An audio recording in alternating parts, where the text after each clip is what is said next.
నీ కొరకు క్రీస్తు, నీ కొరకు క్రీస్తు.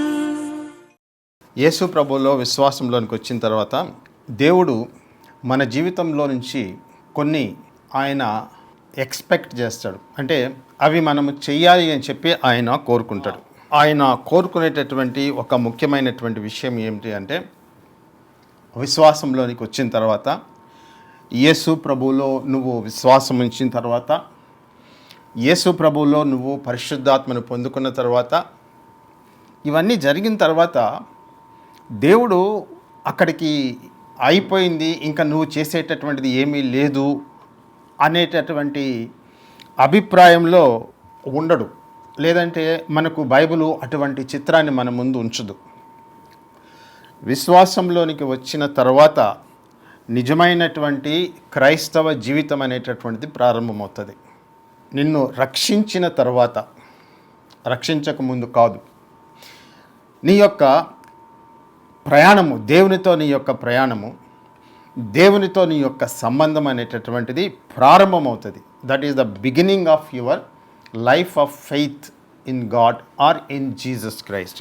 అది ప్రారంభం. అది యేసు ప్రభు నువ్వు అంగీకరించావు, నేను పాపినని చెప్పి ఆయన సన్నిధిలో నువ్వు ఒప్పుకున్నావు, ఆయన నీ పాపాలని క్షమించాడు, నిన్ను పరిశుద్ధాత్మతో నింపాడు. అది నీ క్రైస్తవ విశ్వాసానికి ప్రారంభం. నువ్వు యేసు ప్రభు యొక్క వాక్యం మీద, దేవుని యొక్క వాక్యం మీద విశ్వాసం ఉంచడం వలన ఆ దేవుని యొక్క వాక్యం ద్వారా, దేవుని యొక్క ఆత్మ ద్వారా నువ్వు తిరిగి జన్మించిన అనుభవంలోనికి వచ్చావు. అయితే ఆ తిరిగి జన్మించిన అనుభవంలోనికి వచ్చిన తర్వాత, పరిశుద్ధాత్మతో నింపబడిన తర్వాత కూడా నువ్వు దేవునికి విధేయత అనేటటువంటిది చూపించాల్సి ఉంది. ఇది నువ్వు రక్షణ పొందిన తర్వాత దేవుడితో నీ యొక్క సంబంధాన్ని ప్రభావితం చేస్తుంది.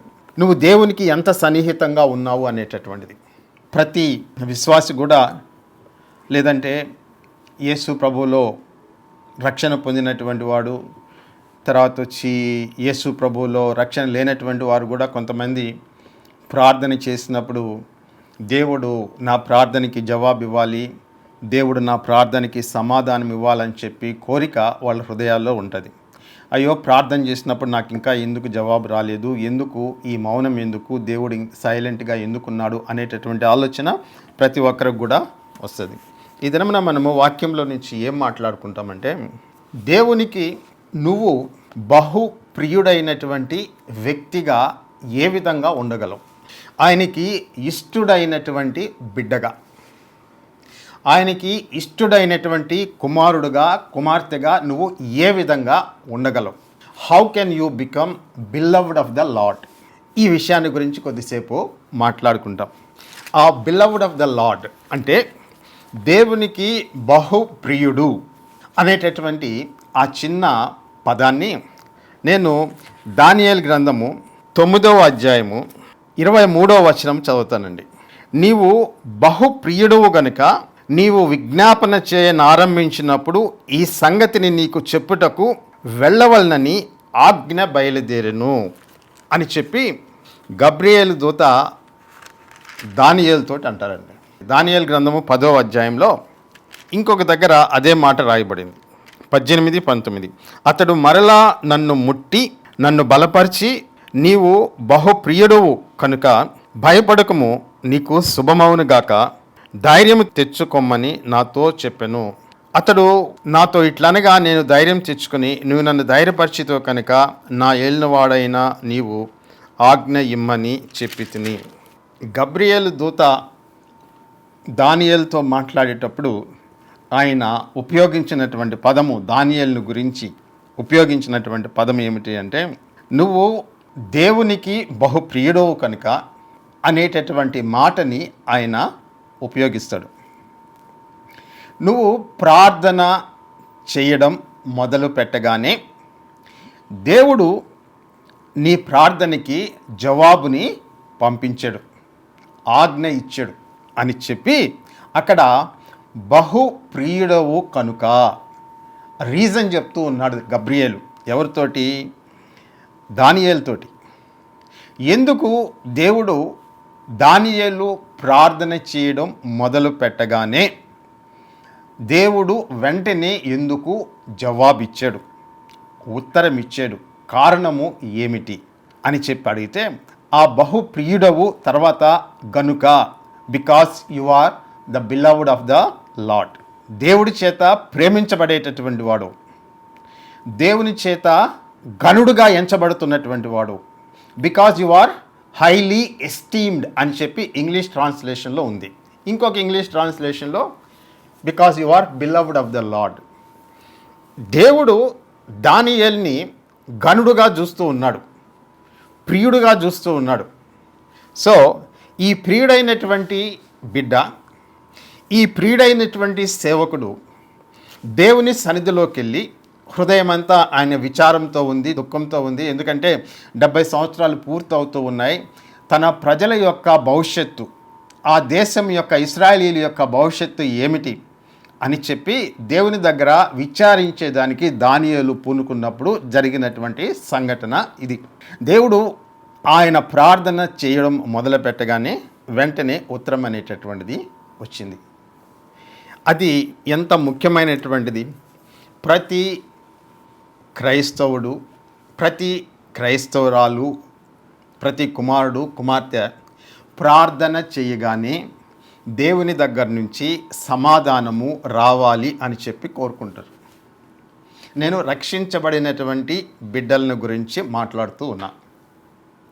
రక్షణలో లేనటువంటి వారు దేవుణ్ణి ఏ విధంగా అప్రోచ్ అవ్వాలా, దేవుని దగ్గర నుంచి దేవుని యొక్క కృపను ఏ విధంగా పొందుకోవాలా, దేవుని యొక్క ప్రేమను ఏ విధంగా పొందుకోవాలా, దేవుని యొక్క ఆశీర్వాదములు ఏ విధంగా పొందుకోవాలా అనేటటువంటిది రక్షణ లేనటువంటి వారు కానీ ఆ ప్రశ్న వేస్తే దానికి సమాధానము ఏమిటి అంటే, నువ్వు దేవుని యొక్క కృపని, ఆశీర్వాదాలని, దీవెనలని నీ జీవితంలో పొందాలి అనుకుంటే మొట్టమొదటిగా నీ యొక్క జీవితాన్ని క్రీస్తు ప్రభువుకి సమర్పించి అప్పగించి ఆయన సువార్త మీద విశ్వాసం ఉంచి దాన్ని నమ్మి దానికి విధేయుడు అయితే నీ యొక్క జీవితంలో దేవుని యొక్క కృప అనేటటువంటిది ప్రవేశిస్తుంది. అది ప్రారంభం. అది ప్రారంభమైన తర్వాత దేవుని పట్ల విధేయత చూపించవలసినటువంటి అవసరము నీకు లేకుండా పోదు. రక్షింపబడిన తర్వాత, దేవుని దగ్గర కృప పొందుకున్న తర్వాత, దేవుని చేత కనికరింపబడిన తర్వాత, దేవుని యొక్క ఆశీర్వాదములు, దీవెనలు నువ్వు పొందుకుంటూ ఉండగా ఆ సమయంలో నీకు విధేయత అనేటటువంటిది, దేవుని యొక్క మాటలకి ఒబీడియన్స్ చూపించడం అనేటటువంటిది, దాని ఆవశ్యకత, దాని అవసరత ఏమీ తొలగిపోదు, అది కంటిన్యూ అవుతుంది. సో నీ హృదయంలో ఏదైనా డౌట్ ఉంటే, రక్షణలోకి వచ్చేసాను కదా, నేను కృపలో ఉన్నాను కదా, కృప చేత నేను రక్షింపబడ్డాను కదా, విశ్వాసం చేత రక్షింపబడ్డాను కదా, ఇంకా ఈ ఆజ్ఞలేంటి, ఈ విధేయత ఏంటి అని చెప్పి కానీ నువ్వు ప్రశ్నిస్తూ ఉంటే నేను నీకు చూపించేటటువంటిది ఏమిటి అంటే, నువ్వు పోయి నూతన నిబంధన గ్రంథంలో పౌలు రాసినటువంటి పత్రికలు, తర్వాత వచ్చి అపోస్తలు రాసినటువంటి ఉత్తరాలు, తర్వాత వచ్చి ఇవన్నీ కూడా నువ్వు చదువు, సువార్తలు కూడా చదువు. క్లియర్గా, స్పష్టంగా క్రైస్తవుడు ఎప్పుడూ కూడా రక్షింపబడిన తరువాత దేవుని మాటలకు విధేయత నుంచి మినహాయింపు ఇవ్వబడలే. You still continue to obey the commandments of God even after you have received salvation, even though you are saved by grace and by faith. Okay, even after being saved you will continue to show obedience to the commandments of God. ఆ అవసరత అనేటటువంటిది, నీ ఆ requirement అనేటటువంటిది నీ జీవితంలో నుంచి తొలగిపోదు. నువ్వు రక్షింపబడిన తర్వాత ఆ దేవుని యొక్క మాటలకి విధేయత చూపించడం అనేటటువంటిది నీ జీవితంలో గొప్ప మార్పులని తీసుకొని వస్తుంది. నీ జీవితంలో గొప్ప మార్పుల్ని తీసుకొని వచ్చేటటువంటి విషయం. సో ఆ విధేయత అనేటటువంటిది నీ జీవితంలో నుంచి తీసి బయట పడవేయకు. నేను యేసు ప్రభు సువార్త మీద విశ్వాసం ఉంచాను, ఆయన సువార్తకి విధేయత చూపించాను, అక్కడితో అయిపోయింది అనేటటువంటి ఉద్దేశము పెట్టుకోకు. అది అయిన తర్వాత కూడా నువ్వు దేవుని యొక్క ఆజ్ఞలను ఆచరించాలి, వాటికి విధేయత అనేటటువంటిది చూపించాల. ఆ విధేయత అనేటటువంటిదే నీ జీవితంలో దేవుడితో నీ యొక్క సంబంధాన్ని ప్రభావితం చేసేటటువంటిది. నువ్వు రక్షణ కోల్పోతున్నావు అని చెప్పి నేనేం చెప్పడంలే, రక్షణకు దూరం అయిపోతున్నావు అని చెప్పి నేనేం చెప్పడంలే.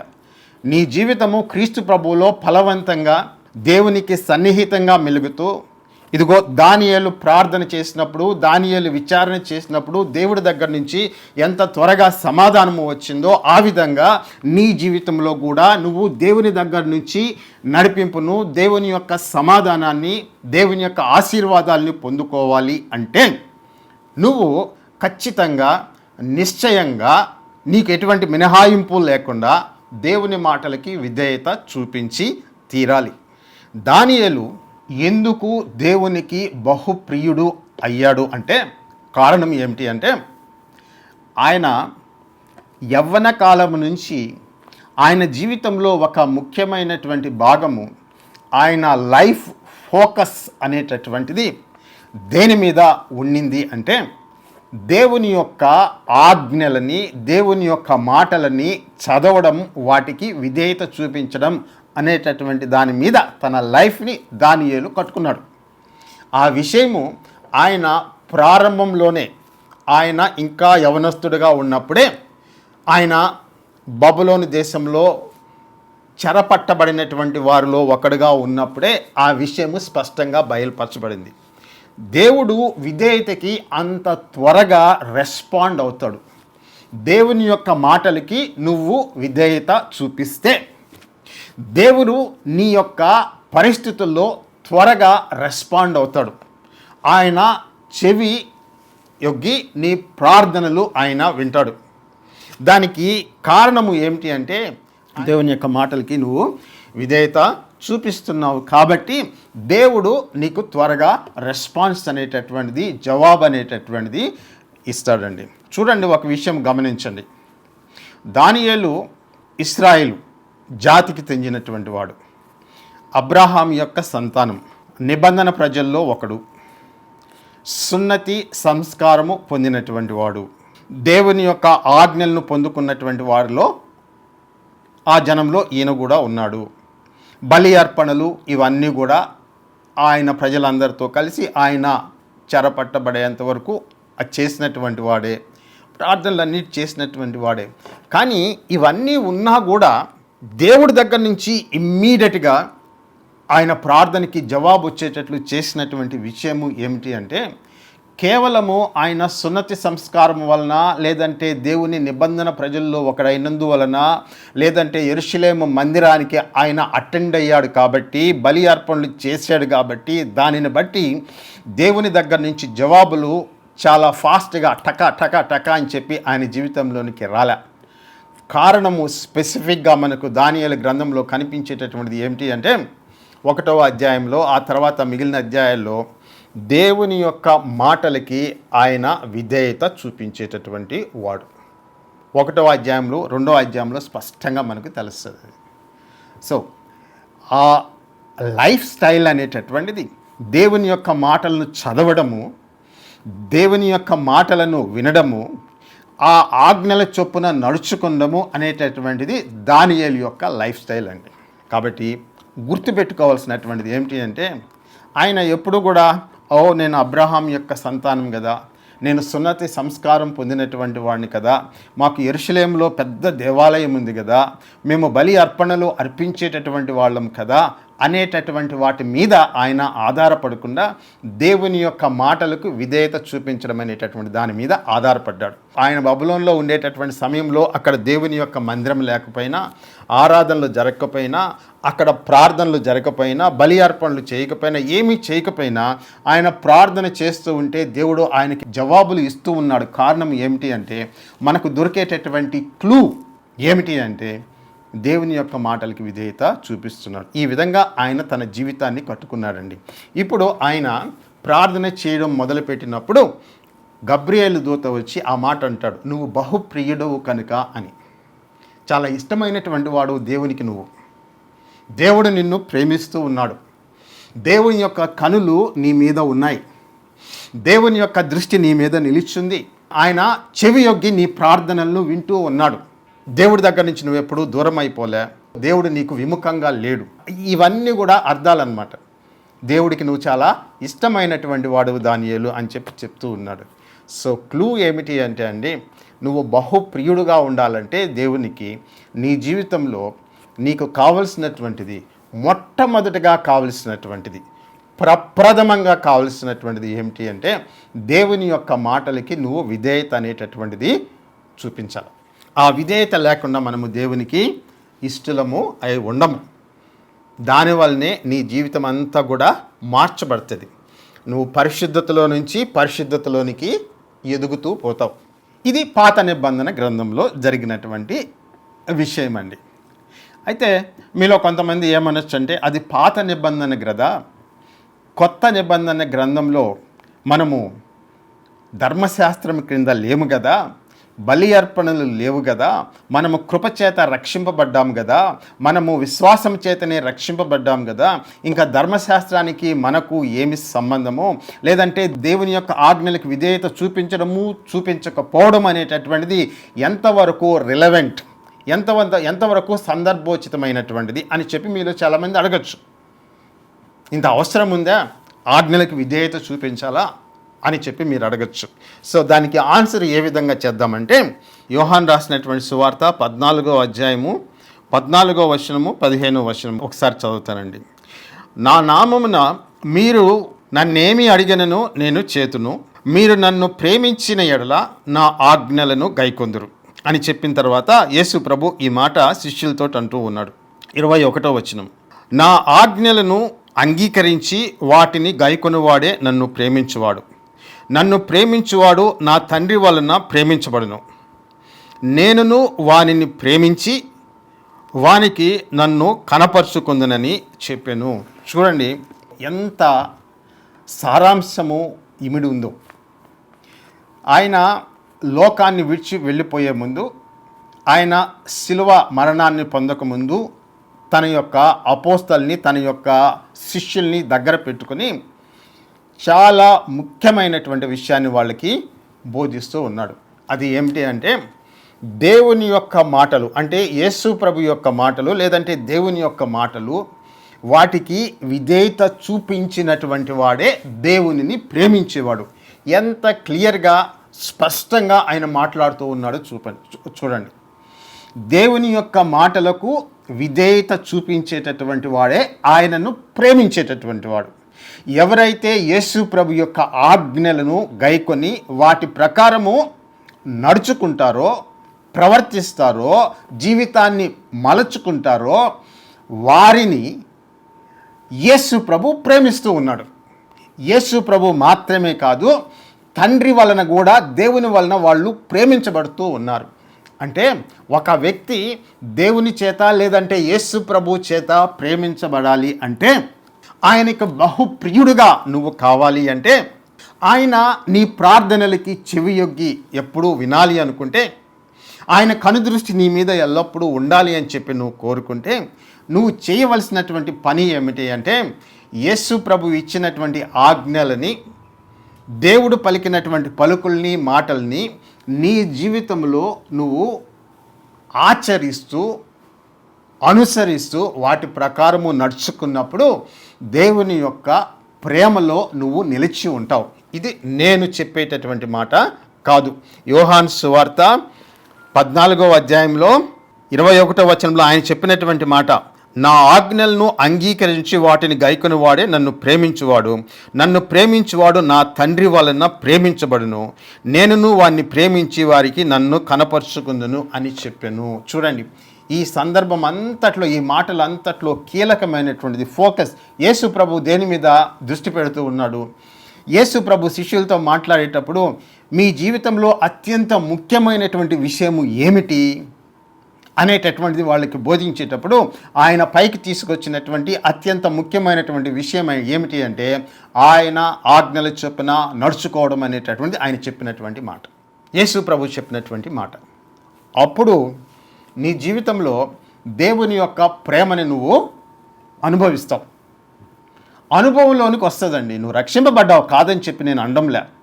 యేసు ప్రభుని నమ్ముతూ ఉన్నావు, లేదంటే యేసు ప్రభువులో రక్షణ పొందేనని చెప్పి చెప్పుకుంటూ ఉండొచ్చు, నువ్వు చర్చికి వెళుతూ ఉండొచ్చు, ఇవన్నీ కూడా ఉండొచ్చు.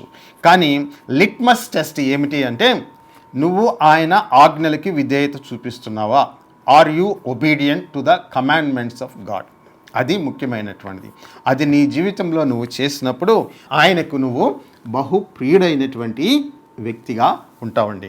ఒకవేళ నువ్వు ఆచరించలేదు అనుకో, క్రైస్తవుడని చెప్పి చెప్పుకుంటూ ఉన్నావు, క్రైస్తవురాళ్ళని చెప్పి చెప్పుకుంటూ ఉన్నావు, కానీ ఆయన మాటలు చొప్పున, ఆయన ఆజ్ఞలు చొప్పున, ఆయన చెప్పినటువంటి వాటిని ఏమీ చేయకుండా కేవలము ఆ ట్యాగ్ తోటే క్రైస్తవుని అనేటటువంటి ట్యాగ్తో నువ్వు బ్రతుకుతూ ఉన్నావు అనుకో, దేవునితోటి నీకు సన్నిహితమైనటువంటి సంబంధం లేదు.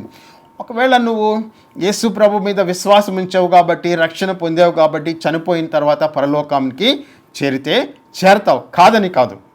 రక్షణ పొందుంటే తప్పకుండా పరలోకంలో నీకు చేరతావు, దాని గురించి సందేహము, డిస్ప్యూటు అదన్నీ ఏమీ లేదు, రక్షణ పొందుతావు. కానీ రక్షణ పొందిన తర్వాత విధేయత లేకుండా కూడా జీవించము సాధ్యమే అని చెప్పి చెప్తూ ఉన్నా. యేసు ప్రభు నమ్ముతున్నానని చెప్పి చెప్పుకుంటూ దేవుని యొక్క మాటలకి విధేయత చూపించకుండా బ్రతకడం కూడా ఒక స్టైల్ అనేటటువంటిది ఒకటి ఉంది.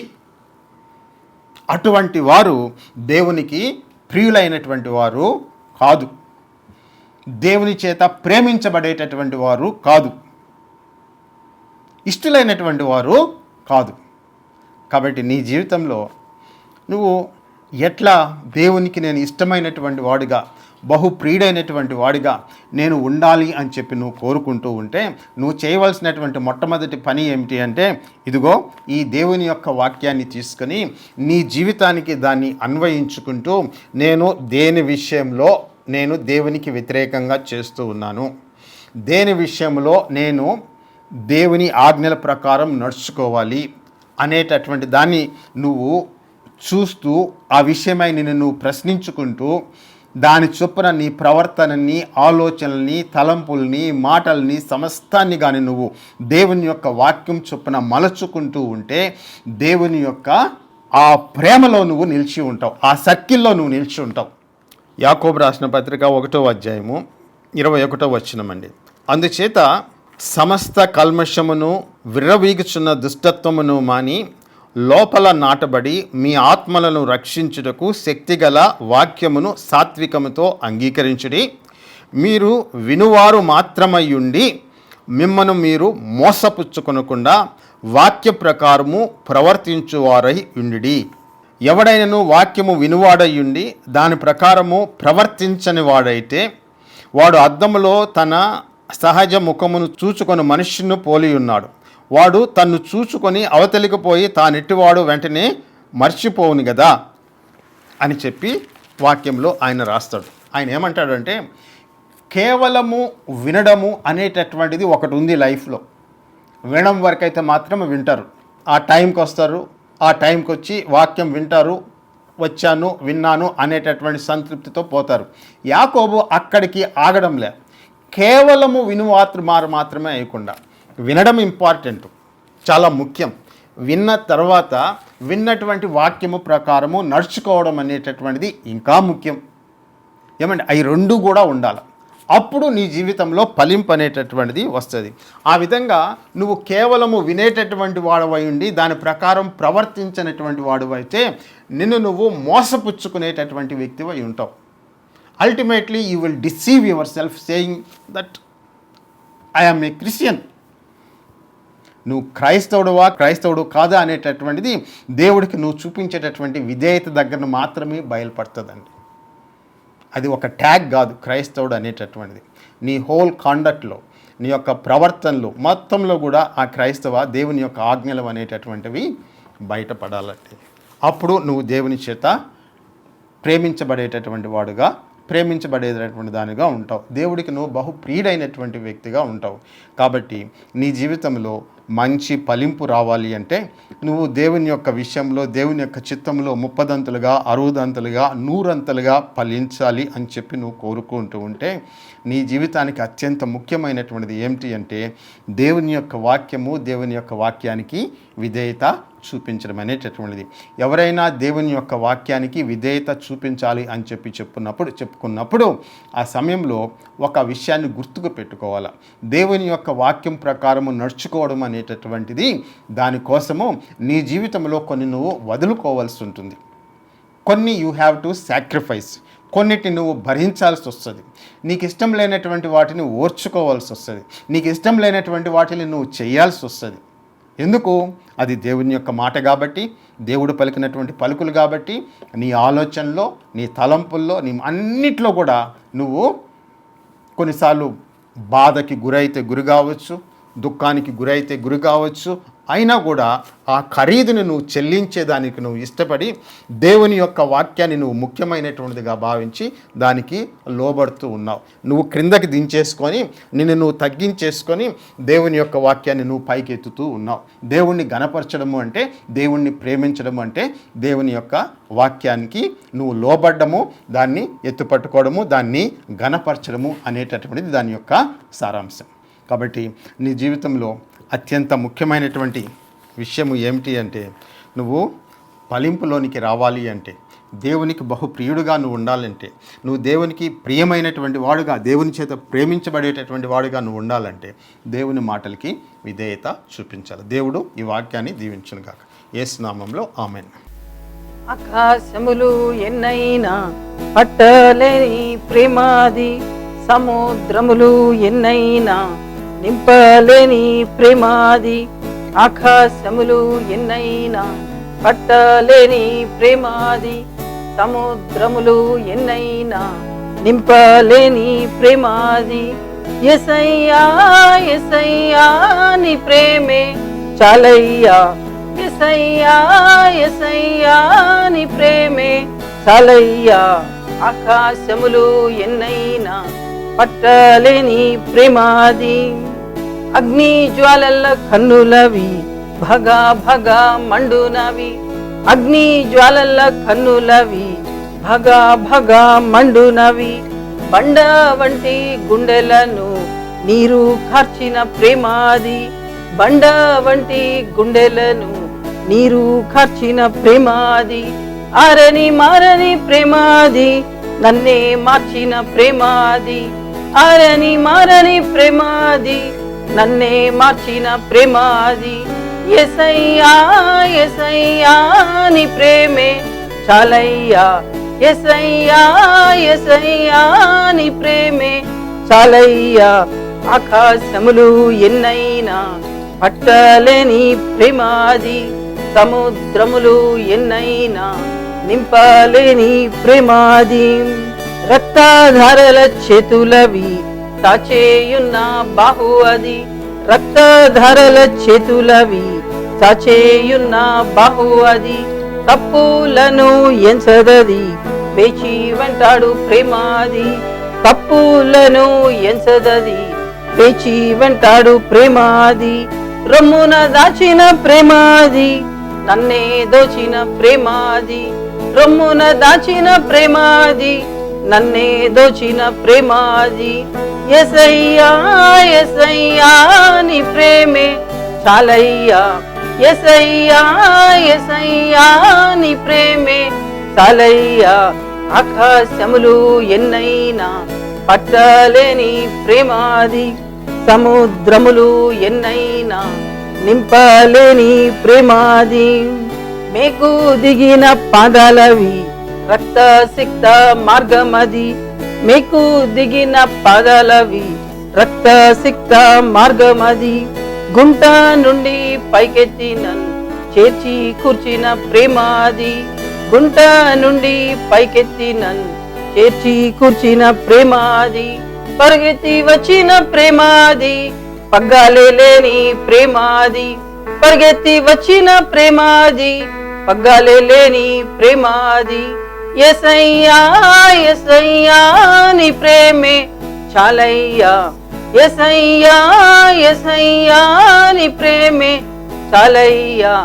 ఆకాశములు ఎన్నైనా పట్టలేని ప్రేమాది, సముద్రములు ఎన్నైనా నింపలేని ప్రేమాది.